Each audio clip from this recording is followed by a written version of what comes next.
जनगणना 2027 के अंतर्गत शिक्षकों के लिए स्वगणना कराना हुआ अनिवार्य। शिक्षा पदाधिकारी के स्तर से शिक्षकों को मिला निर्देश, अपने परिवार के साथ साथ 10 अन्य परिवारों का भी स्वगणना कराना सुनिश्चित करें।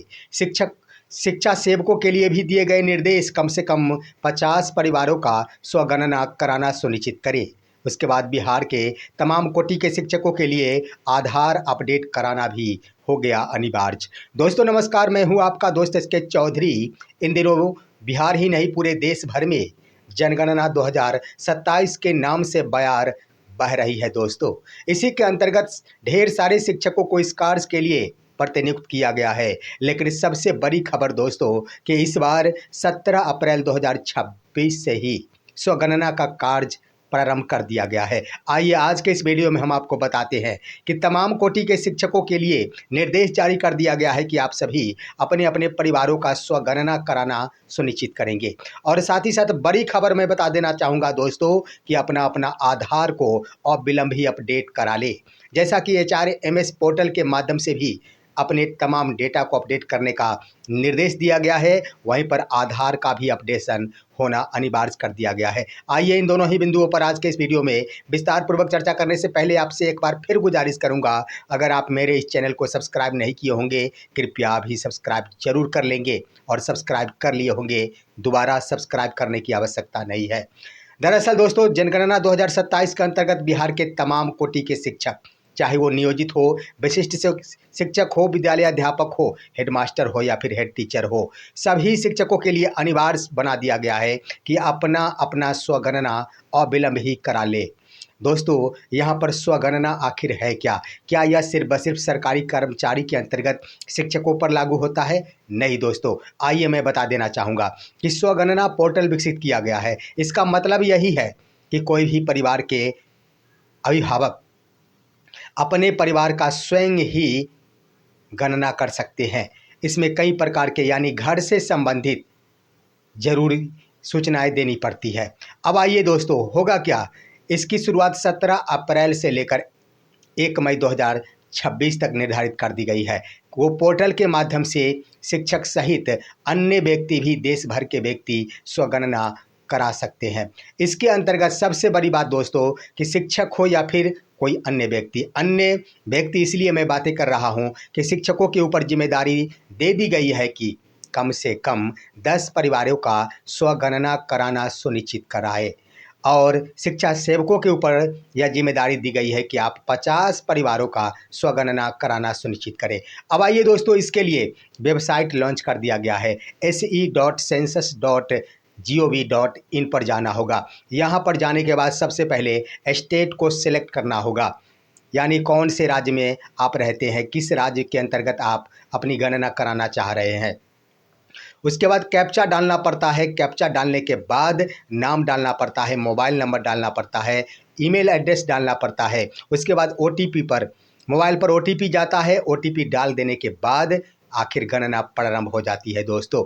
इसके अंतर्गत परिवार में सदस्यों की संख्या कितनी है, आप जिस बिल्डिंग में रह रहे हैं उसमें कमरों की संख्या कितनी है, इन तमाम बातों की जानकारी देनी पड़ती है। उसके बाद ये है कि आप जिस घर में रह रहे हैं उसका छत कौन चीज़ से बना हुआ है, यानी कच्चा मकान, पक्का बना मकान। उसके बाद दीवार आखिर कौन चीज़ से बना हुआ है, कच्चा है, पक्का है, कंक्रीट है, पक्की ईंट है इत्यादि। उसके बाद इसका फर्श किस चीज़ से बना हुआ है, इसकी भी जानकारी मांगी जाती है। इन तमाम प्रकार की जानकारी देनी पड़ती है, जो पूर्ण रूपेण जनगणना पदाधिकारी के स्तर से आम जनों के लिए आश्वस्त कराया गया है कि कोई भी डाटा किसी भी सूरत में लीक नहीं किया जाएगा। जो भी डाटा आखिर कोई भी व्यक्ति स्वगणना के क्रम में भरते हैं वह कहीं भी इधर उधर नहीं जा सकेगा और यह स्वगणना हो जाएगा। अब यहाँ पर सवाल ये है कि जो ही अंतिम रूप से सबमिट कर दिया जाता है, एक रेफरेंस नंबर उसी वक्त मोबाइल पर देखने को मिल जाता है। और होगा यही दोस्तों कि आखिर 17 अप्रैल से इसकी शुरुआत है, 1 मई 2026 तक स्वगणना कराना है, और जिस वक्त 2 मई 2026 से लेकर 31 मई 2026 तक जब जनगणना का वास्तविक कार्य प्रथम कार्य के अंतर्गत घरों की गणना प्रारंभ की जा सकेगी, उस समय यही रेफरेंस नंबर काम आएगा।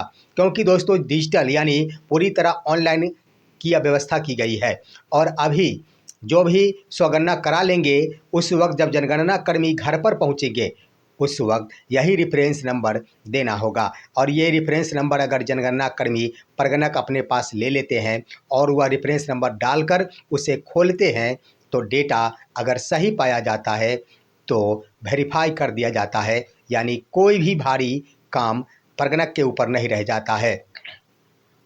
और इस तरह से उनका यह प्रथम चरण का या जनगणना का कार्य भी संपन्न हो जाता है। तो इस तरह से कह दिया जाए, ढेर सारे शिक्षकों को चाहिए कि कम से कम अपना यह स्वगणना करा ले और साथ ही साथ अन्य परिवारों को भी प्रेरित करे कि आप सभी अपने अपने परिवारों का स्वगणना ऑनलाइन माध्यम से करा ले। ऐसा करने से होगा ये दोस्तों कि परगणक को काफ़ी आसान होगा। और यह रह गई बात कि अगर स्वगणना करा लेते हैं, रेफरेंस नंबर नहीं देते हैं, तो उस वक्त परगणक जाकर फिर से उनकी गणना कर लेंगे और पूर्व में कराया गया वो स्वगणना वैध नहीं माना जाएगा। इस तरह की व्यवस्था की जा गई है दोस्तों। तो ये है, अब देखना है कि आखिर स्वगणना कितना उछाल लाता है, क्योंकि शिक्षा विभाग के पदाधिकारियों के स्तर से तमाम शिक्षकों को निर्देशित किया गया है और अन्य विभाग के कर्मचारियों के ऊपर भी यह दबाव दिया गया है कि कम से कम सरकारी कर्मचारी होने के नाते आप सभी अपना अपना स्वगणना जरूर करा ले। अब आइए दोस्तों, बड़ी खबर हम आपको बता दें, अपडेट वो है आधार का। इससे पहले मैंने बता दिया था कि HRMS पोर्टल पर शिक्षक अपने डेटा का अपडेशन कर सकेंगे, लेकिन अब एक बड़ी खबर बता दें कि आधार का भी अपडेट कराना अनिवार्य कर दिया गया है। यह दोस्तों नए जो आधार बनाए हैं उनके लिए अनिवार्य नहीं किया गया है।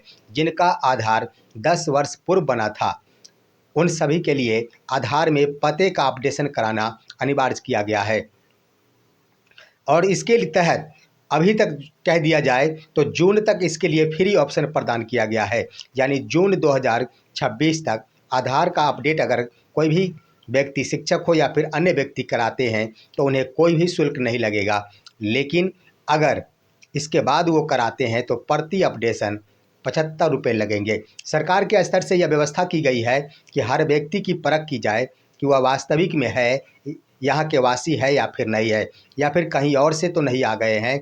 इसके लिए आधार अपडेशन का कार्य प्रारंभ किया गया है, जो जून 2026 तक फ्री में कराया जाएगा। उसके बाद यह एजेंसी के माध्यम से होगा जिसमें पैसे लगेंगे। अभी दोस्तों यह आधार अपडेशन का कार्य ऑनलाइन माध्यम से शुरू किया गया है और हर व्यक्ति अपना अपना आधार स्वयं ही फ्री में अपने मोबाइल से अपडेट कर सकते हैं। इसमें पता डालना पड़ता है कि आप अभी वर्तमान में किस पते पर निवास कर रहे हैं, यही डिटेल भरना पड़ता है। इसके तहत 2 प्रकार के दस्तावेज भी अनिवार्य कर दिए गए हैं। 2 दस्तावेज के अंतर्गत एक तो आईडी प्रूफ चाहिए, जिसमें के अंतर्गत आईडी में पहचान पत्र हो, ये व्यवस्था, और साथ ही साथ राशन कार्ड हो इत्यादि, इलेक्ट्रिसिटी बिल हो इत्यादि, यानी मुख्य रूप से आवासीय पता चाहिए। 2 दस्तावेज होना काफ़ी ज़रूरी होता है, उसको अपलोड करना पड़ता है।